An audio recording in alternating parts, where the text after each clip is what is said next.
Canadians are the people who are identified with the country of Canada. This connection may be residential, legal, historical, and/or cultural. For most Canadians, several of those types of connections exist and are the source of their being considered Canadians.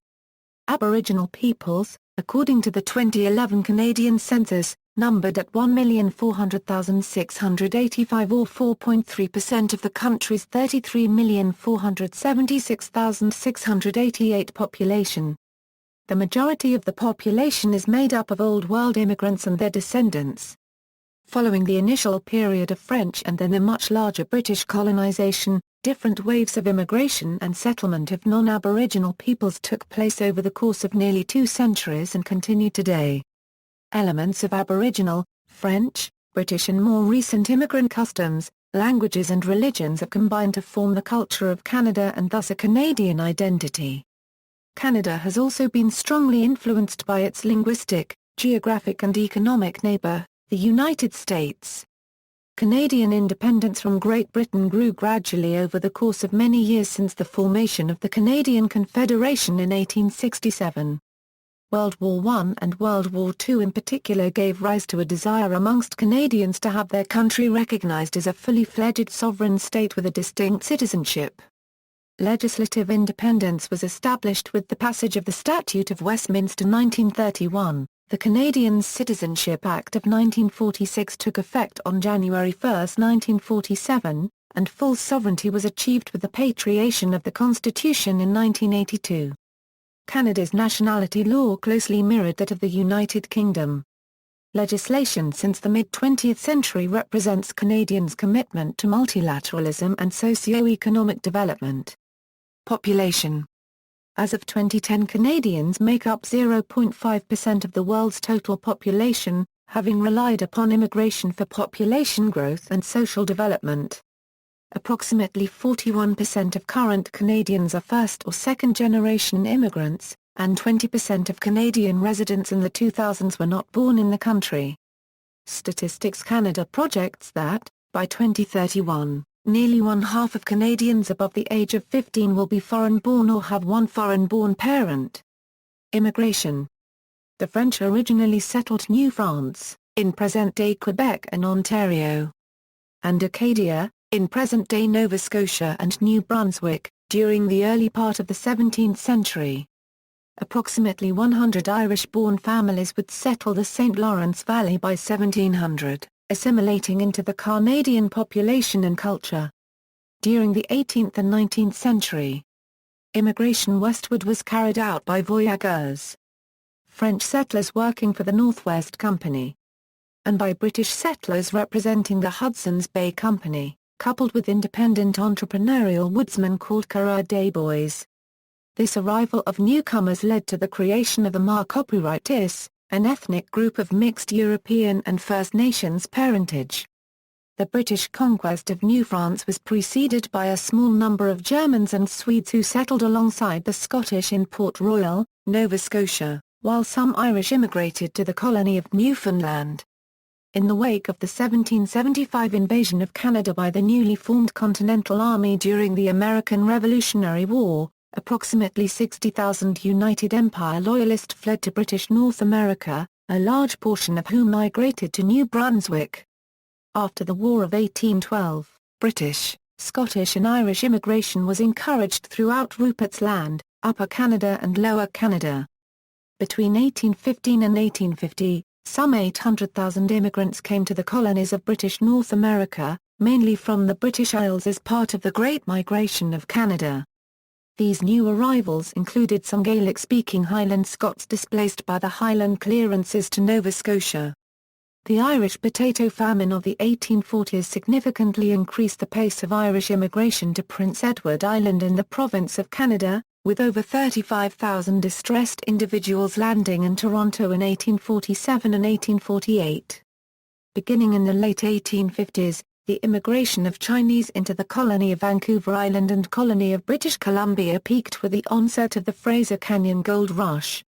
The Chinese Immigration Act of 1885 eventually placed a head tax on all Chinese immigrants, in hopes of discouraging Chinese immigration after completion of the Canadian Pacific Railway.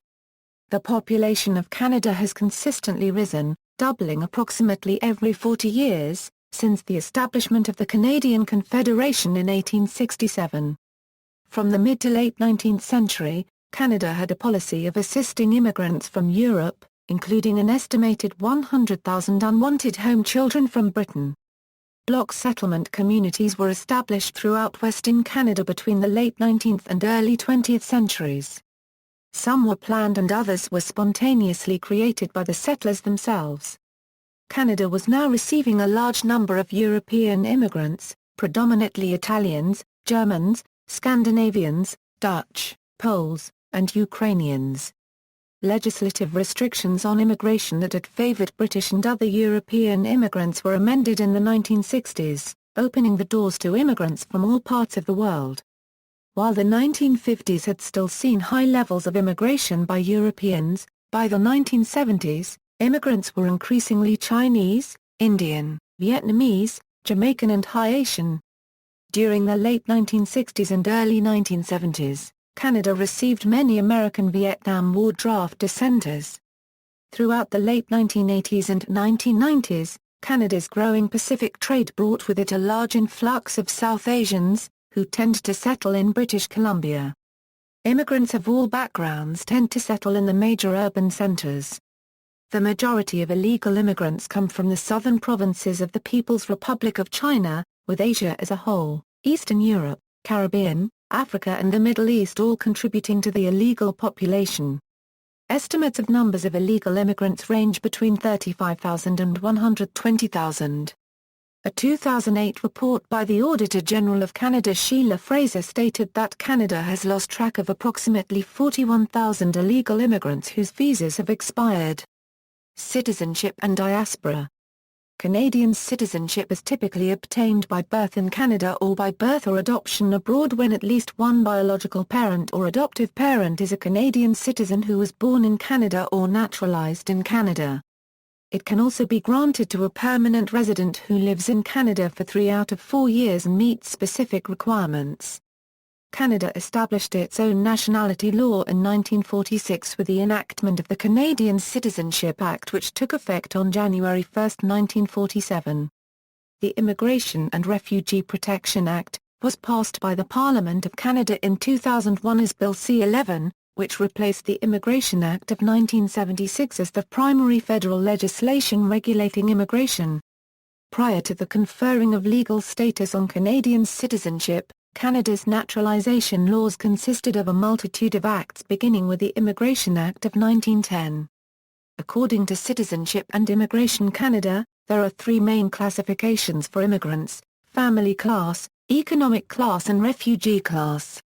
In 2008, there were 65,567 immigrants in the family class, 21,860 refugees, and 149,072 economic immigrants amongst the 247,243 total immigrants to the country. Canada resettles over 1 in 10 of the world unregistered trademark S refugees and has one of the highest per capita immigration rates in the world. As of a 2010 report by the Asia-Pacific Foundation of Canada, there were 2.8 million Canadian citizens abroad. This represents about 8% of the total Canadian population. Of those living abroad, the United States, Hong Kong, the United Kingdom, Taiwan, China, and Lebanon have the largest Canadian diaspora. Canadians in the United States constitute the greatest single expatriate community at over 1 million in 2009, representing 35.8% of all Canadians abroad. Under current Canadian law, Canada does not restrict dual citizenship, but Passport Canada encourages its citizens to travel abroad on their Canadian passport, so they can access Canadian consular services. Ethnic ancestry. Canada has 34 ethnic groups with at least 100,000 members each, of which 11 have over 1 million people and numerous others are represented in smaller amounts. According to the 2006 census, the largest self-reported ethnic origin is Canadian, followed by English, French, Scottish, Irish, German, Italian, Chinese, North American Indian, Ukrainian, and Dutch. In the 2006 census, over 5 million Canadians identified themselves as a member of a visible minority. Together, they make up 16.2% of the total population, most numerous among these are South Asian, Black, and Filipino. Aboriginal peoples are not considered a visible minority under the Employment Equity Act, and this is the definition that Statistics Canada also uses. For a complete list see, Canadian ethnic groups. Culture. Canada's culture is a product of its ethnicities, languages, religions, political and legal system. Being a settler nation, Canada has been shaped by waves of migration that have combined to form a unique blend of art, cuisine, literature, humor and music. Today, Canada has a diverse makeup of nationalities and constitutional protection for policies that promote multiculturalism rather than cultural assimilation. In Quebec, cultural identity is strong, and many French-speaking commentators speak of a Quebec culture as distinguished from English Canadian culture. However, as a whole, Canada is a cultural mosaic, a collection of several regional, Aboriginal, and ethnic subcultures. Canadian government policies such as official bilingualism, publicly funded healthcare, higher and more progressive taxation, outlawing capital punishment, strong efforts to eliminate poverty, strict gun control, leniency in regard to drug use, and, most recently, legalizing same-sex marriage are social indicators of Canada's political and cultural values. American media and entertainment are popular, if not dominant, in English Canada. Conversely, many Canadian cultural products and entertainers are successful in the United States and worldwide. The Government of Canada has also influenced culture with programs, laws and institutions.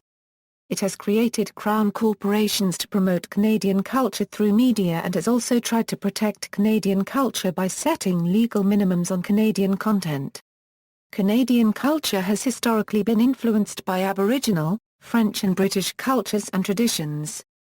Most of Canada's territory was inhabited and developed later than other European colonies in the Americas, with the result that themes and symbols of pioneers, trappers, and traders were important in the early development of the Canadian identity. First Nations played a critical part in the development of European colonies in Canada, particularly for their role in assisting exploration of the continent during the North American fur trade. The British conquest of New France in the mid-1700s brought a large francophone population under British imperial rule, creating a need for compromise and accommodation. The new British rulers left alone much of the religious, political, and social culture of the French-speaking habitants, guaranteeing through the Quebec Act of 1774 the right of the Canadians to practice the Catholic faith and to use French civil law. The Constitution Act of 1867 was designed to meet the growing calls of Canadians for autonomy from British rule, while avoiding the overly strong decentralization that contributed to the Civil War in the United States. The compromises made by the Fathers of Confederation set Canadians on a path to bilingualism, and this in turn contributed to an acceptance of diversity. The Canadian forces and overall civilian participation in the First World War and Second World War helped to foster Canadian nationalism. However, a 1917 and 1944 conscription crisis highlighted the considerable rift along ethnic lines between Anglophones and Francophones. As a result of the First and Second World Wars, the Government of Canada became more assertive and less deferential to British authority. With the gradual loosening of political ties to the United Kingdom and the modernisation of Canadian immigration policies, 20th-century immigrants with African, Caribbean and Asian nationalities have added to the Canadian identity and its culture. The multiple origins immigration pattern continues today with the arrival of large numbers of immigrants from non-British or non-French backgrounds. Multiculturalism in Canada was adopted as the official policy of the government during the premiership of Pierre Elliott Trudeau in the 1970s and 1980s. The Canadian government has often been described as the instigator of multicultural ideology because of its public emphasis on the social importance of immigration. Multiculturalism is administered by the Department of Citizenship and Immigration and reflected in the law through the Canadian Multiculturalism Act and Section 27 of the Canadian Charter of Rights and Freedoms. Religion.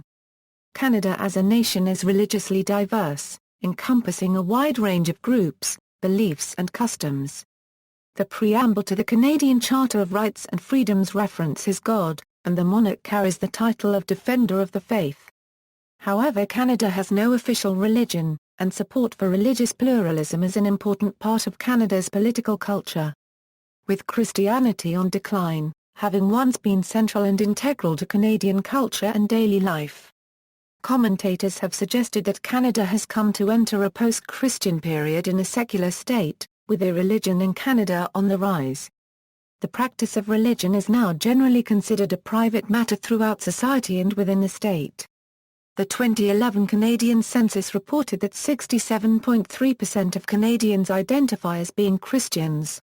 Of this number, Catholics make up the largest group, accounting for 38.7% of the population. The largest Protestant denomination is the United Church of Canada, followed by Anglicans and Baptists. About 23.9% of Canadians declare no religious affiliation, including agnostics, atheists, humanists, and other groups. The remaining are affiliated with non-Christian religions, the largest of which is Islam, followed by Hinduism, Sikhism, Buddhism, and Judaism. Before the arrival of European colonists and explorers, First Nations followed a wide array of mostly animistic religions. During the colonial period, the French settled along the shores of the St. Lawrence River, specifically Latin Rite Roman Catholics, including a number of Jesuits dedicated to converting Aboriginals. An effort that eventually proved successful. The first large Protestant communities were formed in the Maritimes after the British conquest of New France, followed by American Protestant settlers displaced by the American Revolution. The late 19th century saw the beginning of a substantive shift in Canadian immigration patterns. Large numbers of Irish and Southern Europeans immigrants were creating new Roman Catholic communities in English Canada. The settlement of the West brought significant Eastern Orthodox immigrants from Eastern Europe and Mormon and Pentecostal immigrants from the United States. The earliest documentation of Jewish presence in Canada occurs in the 1754 British Army records from the French and Indian War. In 1760, General Geoffrey Amherst, 1st Baron Amherst, attacked and won Montreal for the British. In his regiment there were several Jews, including 4 among his officer corps, most notably Lieutenant Aaron Hart, who is considered the father of Canadian Jewry. The Islamic, Sikh, Hindu and Buddhist communities, although small, are as old as the nation itself. The 1871 Canadian Census indicated 13 Muslims among the populace, with approximately 5,000 Sikh by 1908. The first Canadian mosque was constructed in Edmonton, in 1938, when there were approximately 700 Muslims in Canada. Buddhism first arrived in Canada when Japanese immigrated during the late 19th century. The first Japanese Buddhist temple in Canada was built in Vancouver in 1905. The influx of immigrants in the late 20th century, with Sri Lankan, Japanese, Indian and Southeast Asian customs, has contributed to the recent expansion of the Sikh, Hindu and Buddhist communities. Languages. A multitude of languages are used by 35 million Canadians, with English and French being the mother tongues of approximately 60% and 20% of Canadians respectively. In 2011, nearly 6.8 million Canadians listed a non-official language as their mother tongue. Some of the most common non-official first languages include Chinese, Punjabi, Spanish, German, and Italian. Less than 1% of Canadians can speak an Aboriginal language. About half this number reported using an Aboriginal language on a daily basis. English and French are recognized by the Constitution of Canada as official languages. Thus all federal government laws are enacted in both English and French, with government services available in both languages. 2 of Canada's territories give official status to Indigenous languages. In Nunavut, Inuktitut and Inuktitut are official languages alongside the national languages of English and French, and Inuktitut is a common vehicular language in territorial government. In the Northwest Territories, the Official Languages Act declares that there are 11 different languages: Chiperian, Cree, English, French, Gwich'in unregistered trademark in Inwanakton, Inuktitut, Inuvialuktun, North Slavey, South Slavey and Tachc. Multicultural media are widely accessible across the county and offer specialty television channels, newspapers and other publications in many minority languages. In Canada, as elsewhere in the world of European colonies, the frontier of European exploration and settlement tended to be a linguistically diverse and fluid place, as cultures using different languages met and interacted. The need for a common means of communication between the indigenous inhabitants and new arrivals for the purposes of trade and intermarriage led to the development of mixed languages. Languages like Mi'kmaq, Chinook jargon and Bunji Creole tended to be highly localized and were often spoken by only a small number of individuals who were frequently capable of speaking another language. See also: Canuck, Demographics of Canada, List of Canadiens, Persons of National Historic Significance, List of Prime Ministers of Canada, Canada Wikipedia book. Notes. References. Further reading. External links. Canada Yearbook 2010, Statistics Canada, Canada, A People's History, Teacher Resources, Canadian Broadcasting Corporation, Persons of National Historic Significance in Canada, Parks Canada, Multicultural Canada, Department of Canadian Heritage, The Canadian Immigrant Experience, Library and Archives Canada, The Dictionary of Canadian Biography Library and Archives Canada, Canadiana, The National Bibliography of Canada Library and Archives Canada.